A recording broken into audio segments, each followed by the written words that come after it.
people's voice, clear choice. Why are you feel you're the people's choice?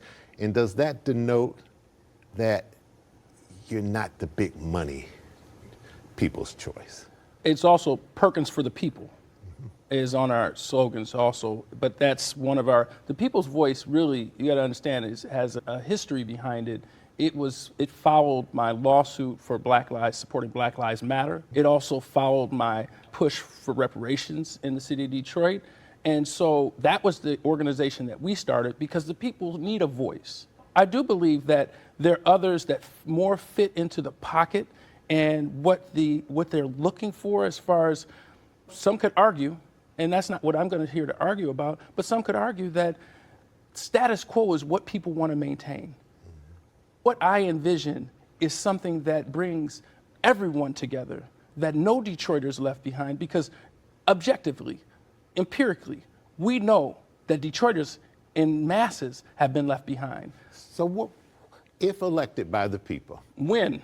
Okay, when elected by the people, what will your priorities be? What will be the top two or three things that you want to see done under a Todd Perkins administration? And it's 4 things, really. And I think the candidates say it, but can they produce it? I'm the only one that can really produce it, and that's why I'm in the race. It's public safety. You can't you can't build a city and grow a city if people don't feel safe. Second, it's education. It's absolutely important that we have increases and improvements in our education, and that we can compete on a national level, let alone a state level. Affordable, and then the other 2 are really intertwined together. You got affordable housing, but I look at all housing and economic development. But that economic development, all of those things have to touch every aspect and every fiber and sinew of our society, and particularly those who feel that they've been left behind. What will you do different in terms of education? Because technically, mayor is not over our public school education system. Can have a relationship, but they don't pick the superintendent and they don't set the curriculum and the agenda of what the kids are learning. And is that something that you feel you really understand and can do? Your own personal background is you come out of University of Detroit Jesuit High School. Correct. Great school, great reputation. Then went on to Dartmouth, great Ivy League school, Ivy League education. Some critics may say, you didn't come through a public school system. Do you understand what the public school system really needs? Isn't that kind of crazy for them to say that I don't understand, and yet I got a better education than all of them? So first and foremost, I do understand, because I've grown up with the individuals who did go to school, and I've seen the disparities in which they suffered under. So to have the intentionality and to have the focus, so to say that we don't pick the superintendent doesn't mean we can't lead the charge. One of the first calls I make after November 4th and being elected, one of the first calls I make is to the superintendent, is to the people, to the directors of the charter school system, because you cannot also, just as well as you can't make a city, you have to make a city safe, you have to make it a place where kids can get education, so that parents will bring their young people here and put them in and trust our school system, that they're going to educate them the same way that I was educated at U of D High School. All right, we need to take a quick little break. When we come back, I want to talk to you about something that all the candidates say they want to improve, and that's neighborhoods, and how do you do it? We'll be right back. Stay with us.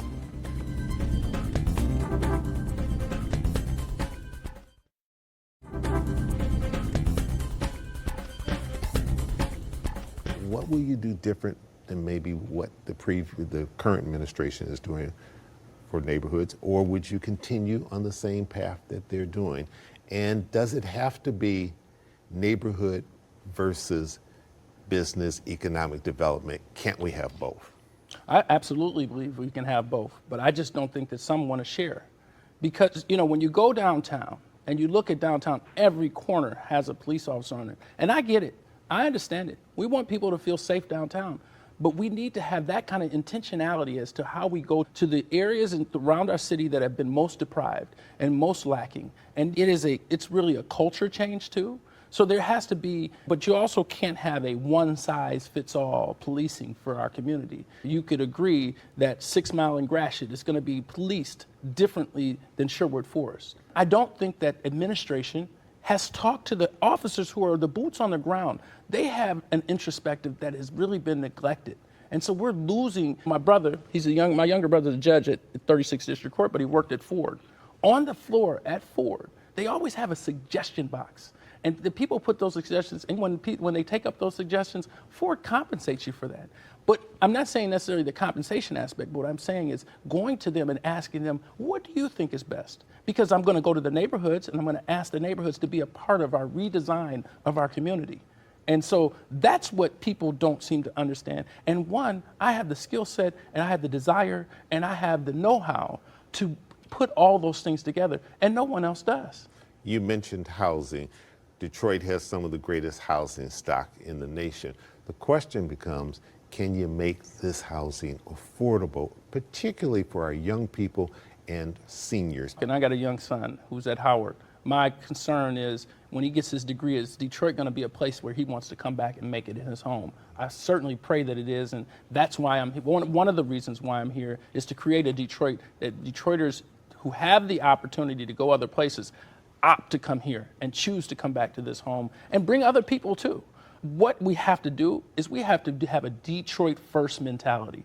That's been lost. It's written in paper and all these other things, but when you see only 25% of the contracting going to African American contractors or Detroit contractors, that's abysmal. That to me is saying something that it speaks volumes about what the intentionality or what the focus of the current administration has been. They've done a lot of things. And I'm not here, you never build yourself up by tearing anyone else down. But you take what the good that's been done and you continue to build on that. And that's what I'm here to do. But again, you have to make sure that the economic opportunity is here and it's not just in words, because those who are saying and promising it, that they've had an opportunity to do it for quite some time.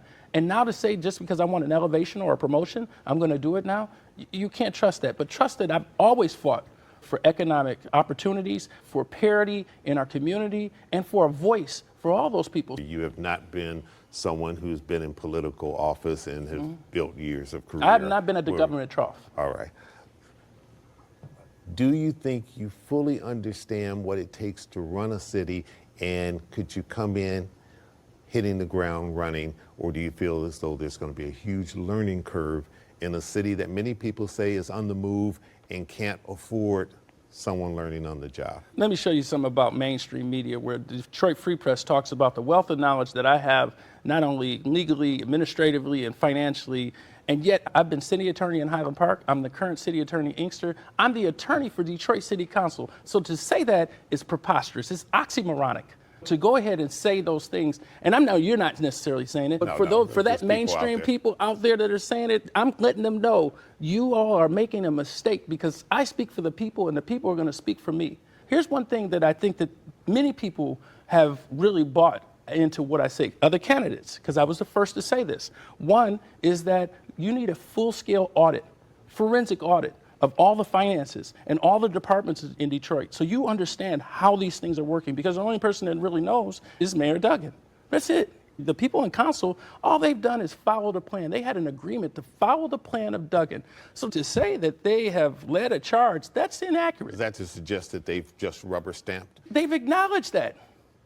They've acknowledged that we came in with an agreement to follow his plan. Don't get me wrong, there have been differences along the way and things like that, but for the most part, this has been Duggan's plan. So to adopt what's happened in the city of Detroit it's a fallacy. Two quick final questions. Running for political office on any level can be grueling. Yes.